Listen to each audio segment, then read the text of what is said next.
If there was a way for us to achieve everything we ever wanted, whether in our health, in our finances, or our careers, without the ups and downs in motivation that most people experience, wouldn't life be much simpler? This is a problem that I've been ruminating on, trying to find the answer for myself, for my clients, the people that I serve through my content, and those that I connect with in everyday life.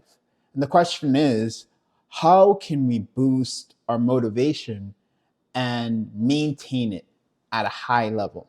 I'm sure most of you have already come across the saying that motivation is fleeting. And while that is true, it doesn't mean that we have no control over our ability to increase our baseline motivation and maintain that baseline level at a higher point than if we had not put certain things in place. So in this video, I want to teach you the fundamental principles that I've learned about motivation that have helped me become successful in my health and that I believe can be applied to every other area of life. This same system I have discovered, implemented, and now teach to all my clients has helped them see success as well. And the key of understanding these fundamental principles is to finally be able to take control. No longer will your motivation be at the mercy of luck and chance. You will have some amount of control that will give you the power to achieve your goals without needing to burn yourself out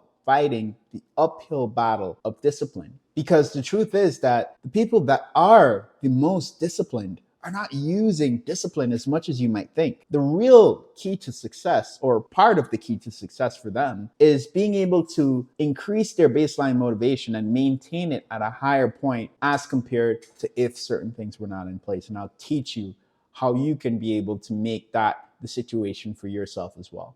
So there's two main things that are going to be the underlying principles for motivation. The first point that I'm going to touch on is inner foundations. And inner foundations can be broken down into two underlying things. At least this is my belief and this is what I understand. Personal belief systems and self-awareness. And I'll dive into this. So it is my understanding that the more aligned your beliefs are with reality and the better you understand reality, the higher your motivation will be. For example, a beneficial belief to have is that you can achieve anything you set your mind to, given enough time and effort. This belief is grounded in the reality that achieving goals requires correct information and aligned actions with that information. So with that said, it would be very beneficial as a general practice for you to reflect on and write down your core beliefs as it relates to whatever your goals are, and ensure that those beliefs are not only realistic, but they're also empowering, such as with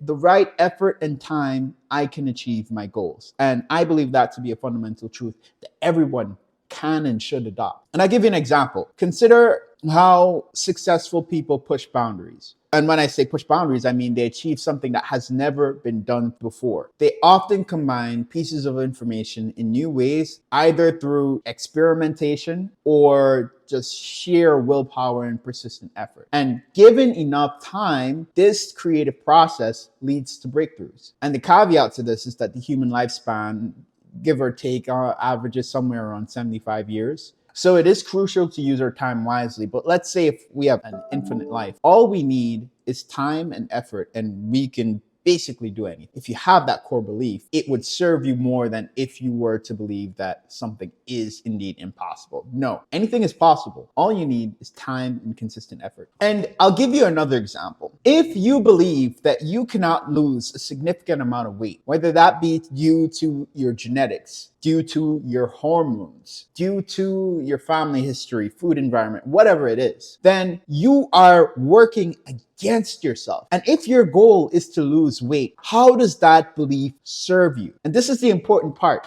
This is why your belief systems are important. Because if you believe that it is not possible, then how can you align your actions with that belief? Then you wouldn't want to do the work. then you'll be doing the work begrudgingly. On the other hand, if you adopt the belief that I have not lost weight before, I have been unsuccessful at it to this point, but I do believe that there is a way for me to achieve that goal, then it's more likely that you're going to achieve it, because then you come in with the mindset that by nook or crook, I'm going to be able to figure this out and I will do whatever it takes. And then once you actually achieve the goal, and more likely the reality is when you actually achieve the goal of losing the weight, you realize, well, hey, all I had to do was move more, eat less. In a fundamental way, we can get into the nuances of it, there are nuances, but I'm not going to dive into it. But you realize all it really came down to: move more, eat less. If you starve yourself, if you do not touch food, will you lose weight? Yes. If you are able to align your beliefs with reality, the fundamental principles of the way that the world works, you're more likely to be able to see success, right? Because your beliefs are going to encourage you to take action, and it would be unreasonable if your beliefs are aligned with reality and you have conviction that you are not going to achieve your goal. Completely unreasonable. So I'm going to dive in now to self-awareness. And self-awareness involves observing your thoughts and actions without judgment. And many people react emotionally without considering their actions' long-term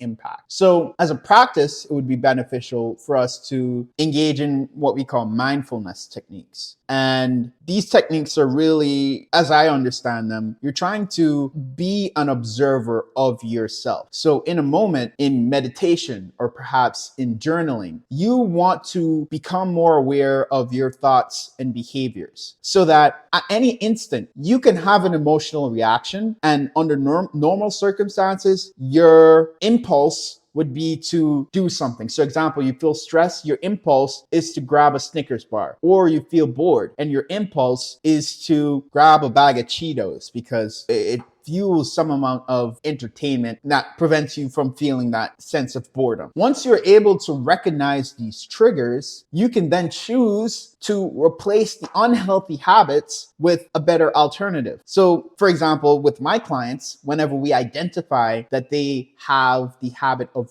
emotional eating, we would then switch that out with something as simple as, instead of going for the pack of Cheetos or going for the candy that has a bunch of junk calories, we go for chewing 0-calorie gum, or we drink some sparkling water, or we take a walk. Simple as that. Just observe yourself, recognize the emotion or the feeling that leads to the bad behavior, and replace that reaction with something that is more aligned with your goals. So in sum, inner foundations are all about understanding and aligning your beliefs with reality, and then also developing self-awareness to control your actions. And by doing so, you lay a solid groundwork for consistent motivation and success. Always keep in mind that your beliefs are precursors to your actions. So it would be beneficial for you always to choose beliefs that will empower you to achieve the goals that you have. And you also need to stay aware of your behaviors to achieve those goals. What is up? Thank you for watching the video. And I want to say two things.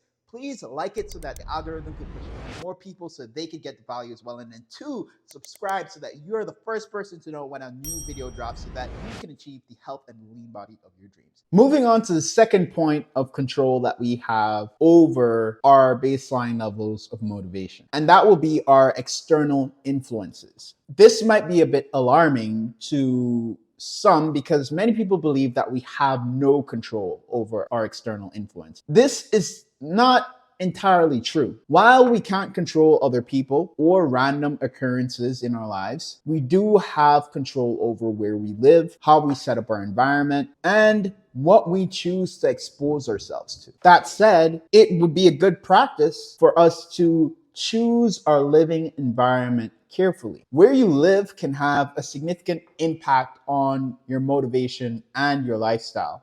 And for many people, they don't have that choice to choose. So they must live with the cards that they're dealt. But there are many of us who are privileged enough to have the choice of location of where we can live. And if you do have that choice, it behooves you to choose a place that is aligned with your goals.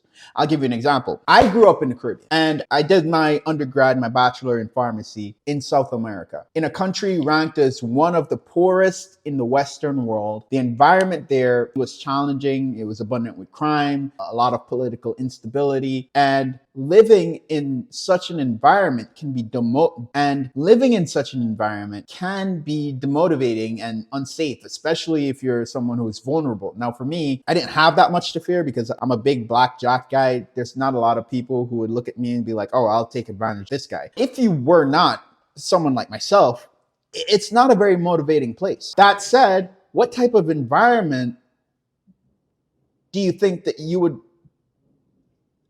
have a higher sense of motivation to do things? Or what type of environment do you think would not distract you? Because if you're in an environment with crime, pollution, political instability, all of that is taking away your attention from your goals. So opposite to that, what would we want to look for in an environment to live? We want to be in an environment with positive people, with a supportive community. So seek out places where people share your values and goals. This is going to be more aligned with who you want to become, and it's going to motivate you to keep taking the actions that will help you achieve what you want to achieve. So I'll give you another example from my story. When I moved to America, I initially lived in New York City. And while New York has many beautiful areas, Central Park, some parts of the boardwalk, certain parts of New York City still very much unsafe, especially when you're using the subway and you're in the less popular sections of the city. The constant hustle and the feeling of being unsafe in these environments can detract from your motivation because they're detracting from your attention towards your goals. You're not worried about how many steps am I going to get in today when you're on a subway with some guy speaking in tongues when he looks like he has a gun at the side of the cart of the subway. That's the last thing on your mind. What's on your mind is, am I safe? What the hell is going on? Is this guy going to do something to me? If you are in an environment like that, then the motivation to do something that is beneficial to you, if you have a goal of fat loss, like walking, who wants to walk in an unsafe neighborhood? So if you want to be able to do things such as walking, it would be beneficial to choose, if you have the choice, to live in a pleasant environment for your activities. So if you enjoy walking, or if you need to walk, if you want to motivate yourself to walk, find a clean, safe, and visually appealing area to do so. And that can be a choice for many people. I'm not saying this is a choice for everybody, but if you're a person of the means and you have choice, why would you live in a place that's unsafe? I could say from my experience, I no longer live in New York City. I actually moved to a city that is ranked one of the best places to live in America. And I made the conscious decision to move here. When I moved here, I knew nobody. So it was very much a conscious decision. And now it's a place where I enjoy going for walks. It's clean. There's a sense of community. People take pride in their surroundings. And by effect, it also makes me take pride in my surroundings. If I go for a walk here and I see trash at the side of the road, I get a little disgruntled. I'm like, who the hell would do that? This place is so pretty. Why would you throw garbage here? And oddly enough, you have the urge and instinct, well, I'll take this up. And when I get back to my place, I'll just toss it away. Because you don't want to see this place that you care for or you enjoy deteriorate. What's up, guys? I also wanted to add something in here, particularly as I was rewatching and editing the video, where I noticed that in this example that I give, I adopt the identity as part of the community who cares for the community. And it's the same thing that you have to do for your body as well. You have to adopt the identity as a person who cares about your body. And therefore, in the same scenario where I'm walking on the road and I'm seeing trash at the side of the road, and I'm a little pissed off. I'm like, why the hell would somebody put trash there? Look at this place. It's so beautiful. You almost have to think about that for your own body as well. And, you know, not to get religious, but the Bible has this whole saying of treat your body like a temple. I think to some extent we need to also view our bodies as a temple and be like, ugh, why would I drink more than 2 drinks in this night? Why would I have an entire big bag of Cheetos? Why would I sit down in this chair all day not doing anything, and I know that I have the goal to lose weight, or I know I need to get active, right? So adopt the identity that will give you the impulse to act in a different way, because I had the impulse to pick up the trash and then toss it away when I get home because I adopted the identity of someone who cares for the environment that I live in the community that I live in, because I enjoy it. And if we all enjoy our bodies and want our bodies to function at a high level and want to maintain that, it would behoove us to also adopt an identity in the same way. And some other things that you can also think about and put into practice when it comes to a place to live is if you live in an environment where unhealthy behaviors are the norm, like excessive partying and poor eating habits, it will be very difficult for you to maintain a healthy lifestyle. The saying that you are the average of the 5 people you spend most time with holds true. So if you want to engage in behaviors that are opposed to that, people who engage in healthy behaviors, who have good eating habits, and generally a healthy community, then find one like that and plop yourself into it.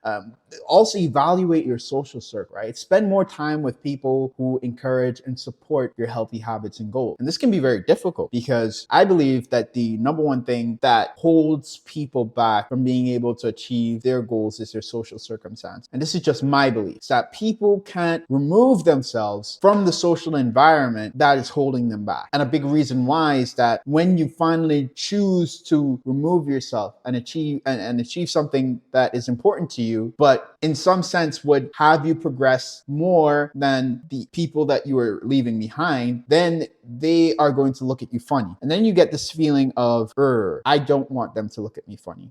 And at that point, you'll have to trade the short-term discomfort of having to remove yourself from those social situations for the long-term benefit of eventually replacing what we could say the social situations that are holding you back with ones that are actually going to progress you further and might even be a much better social situation that you would enjoy. And the last thing that I would say about choosing a place, your environment and a place to live, I would also say it'd be very important to look into the financial aspects of it. Now, one other thing that I really did not like about living in New York City, and mind you, I moved to America in 2020. I am not born and raised here. I came to America when I was a full-grown adult after I graduated from university. So there's a lot that I had to learn and realize and then make conscious decisions as to what do I want out of a life in America. And New York City, while it did give me the benefit of hustle, work hard, and grind, it also came with the drawback, at least I would say, of being taxed to the ends of the earth, in my opinion. So there's federal tax, and then there's state tax, and then there's city tax. So you're taxed like 3 times, and then all the other taxes that are in New York City. So I personally didn't like that. And here, I believe in Texas, where I live now, my money goes longer. So that's something that is also important to consider, at least I think. So in conclusion, achieving endless motivation involves understanding and leveraging both your inner foundations and your external.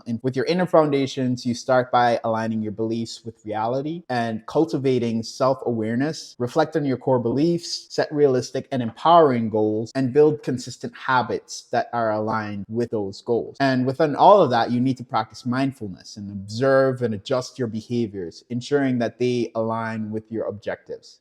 And then when we go to the external influences, which are outside of you, that you do have control over because you don't have control over all of them, recognize the significant impact your environment has on your motivation, because it does. Choose your living environment and social circle carefully, surrounding yourself with people who support your goals, surrounding yourself with like-minded individuals. Create somewhat of a safe and pleasant space for your activity, because if you're in a place of crime and pollution, that will take away your attention from focusing on the goals that you do want to achieve. So it's very much a benefit for you to live in a safe and pleasant space for your activity, at least to a certain degree, where you just don't have to worry about it. And by focusing on these two things, your external influences and your inner foundation, you will be able to take control of your motivation and create a sustainable path to achieving your goal. Remember that motivation is not at the mercy of luck and chance. If you are able to adopt the right inner foundation and build your external influence in the correct way, you can maintain a high level of motivation and avoid burnout that a lot of folks experience. I hope you guys enjoyed this video. I really did enjoy thinking about this and putting this together, and I really do believe that this aligns very well with the fundamental concept of how motivation works and how we can indeed take control of motivation, which most people believe is very much due to luck and chance. It's very fleeting, which it is, but there is some amount of control that you have, as I said. So if you found it helpful, please like, subscribe, comment, let me hear your thoughts. And if you're ready to take your motivation to the next level, consider joining my program, where I provide personalized guidance to help you achieve your health goals and also to achieve the body of your dream. Because let's get real, like as great as the health and wellness and personal development is. It's also very awesome to look great at the beach, to be a little bit more sexy in the bedroom, and then also to have that confidence, that little swag. So if that's something that you want, feel free to click the link in the description and I'll be more than happy to have a conversation.